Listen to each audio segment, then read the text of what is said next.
The Power of One Man by Jude Atupulazi.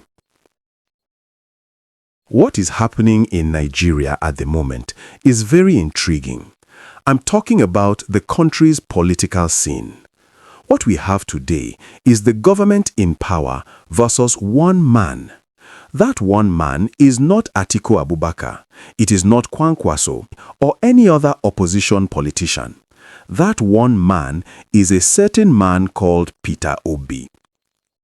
Now, how it gets intriguing is that Obi is that man they have been taunting that he is a paper tiger, that he has no structure, that he doesn't build people, and that he doesn't give money. These are things they will tell anyone who cares to listen that usually help anyone to win elections in Nigeria. Yet in the 2023 presidential election, that man with no structure, no money to share, nobody he has built, and the man whose popularity is only felt and seen on social media, won the election. He not only won, he beat President Bola Ahmed Tinubu in his Lagos stronghold, beat him in the very seat of power Tinubu now occupies, Abuja. Everybody who tells themselves the truth knows who won that election.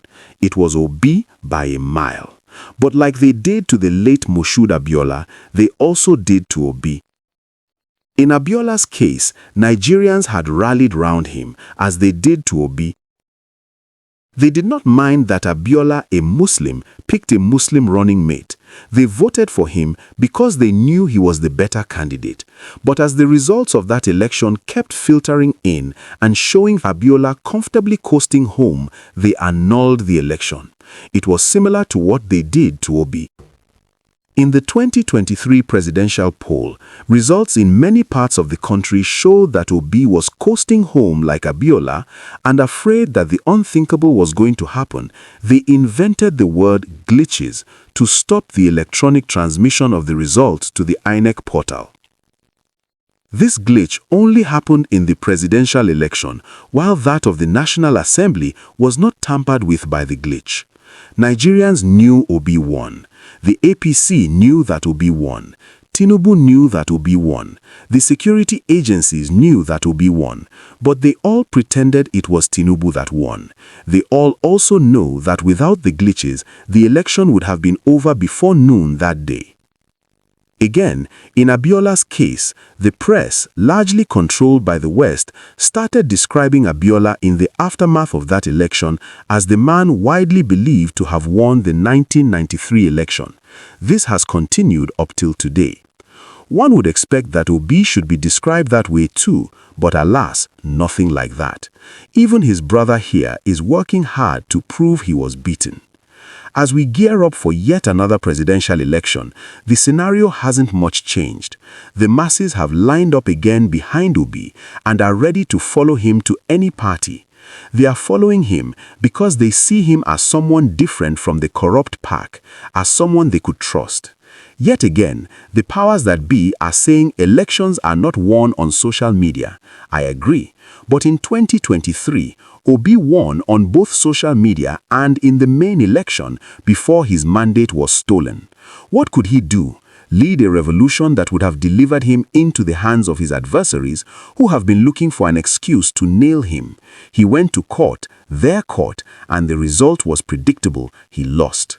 Today, despite the government in power annexing 30 of the 36 states through hook or crook, they are still afraid of Obi, even more than they were of him last time out. They have now resorted to trying to stop him from coming to their states. They have come out with new electoral reforms aimed at throwing banana peels at Obi. They have also tried to kill him. One will therefore ask, why are they mortally afraid of Obi, who has no structure, who doesn't build people like Tinubu, and the man who doesn't part with money? Why go to extra mile to eliminate him, to intimidate him? Why are they afraid to conduct a free and fair election despite having 30 governors and the FTC minister? One would think that Atiku and others didn't exist, and that it was only Obi that constituted the opposition. Isn't that a wonderful thing? Indeed, it can only be the power of one man. The federal government of Nigeria does not want me, Peter Obi, to be a candidate of any party, but I'll be candidate.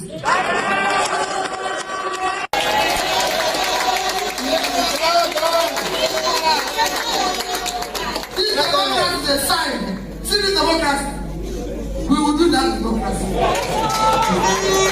If they like, let them do election inside their house without transmission. We will transmit it to them. So nobody. They don't divide the people and then they won't touch it.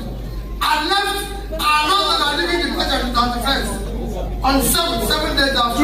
True. 7 days, exactly 7 days after. Exactly. INEC said that the chairman is no longer chairman. True.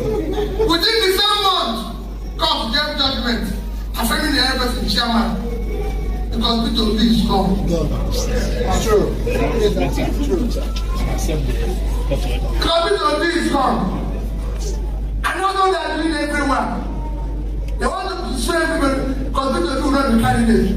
Why are you scared? Why are you scared? They are getting off. They have all the citizens. They have everything. Why are you scared? Come on now. Let's go back for the competition. And then they have reduced campaign time. They have not reduced campaign time to 3 months. Why are you reducing it? Leave people to campaign. Why are you reducing campaign time? Other countries are allowing people to campaign for 1 year so we can know who is who. I'm shouting now. This is time to say anybody who says they want to be presidential candidate, governorship candidate, let's publish his primary school, secondary school. We know they are doing everything to stop and also make sure that Peter Obi didn't get the ticket. Their greatest fear, because somebody told me very close to the system of APC, he said the only formula of somebody that they cannot beat, the only thing in front of them that they don't have solution to it is Mr. Peter Obi.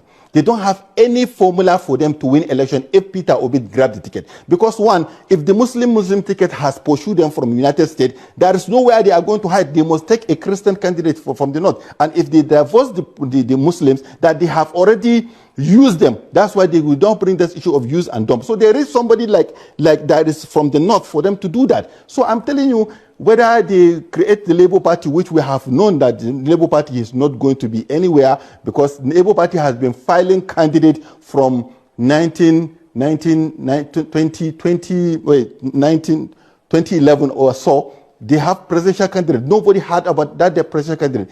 But people tend not to understand this phenomenon, Mr. Peter Obi. He is not running for president for himself.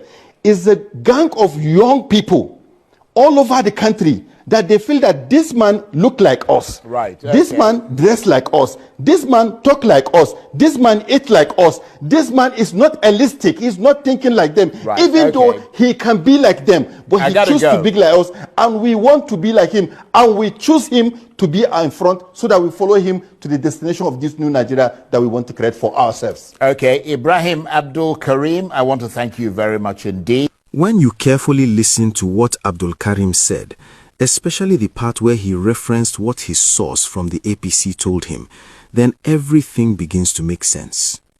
When you pay attention and listen beyond the surface, it becomes much clearer why the APC is so desperate and relentless in its actions against Peter Obi.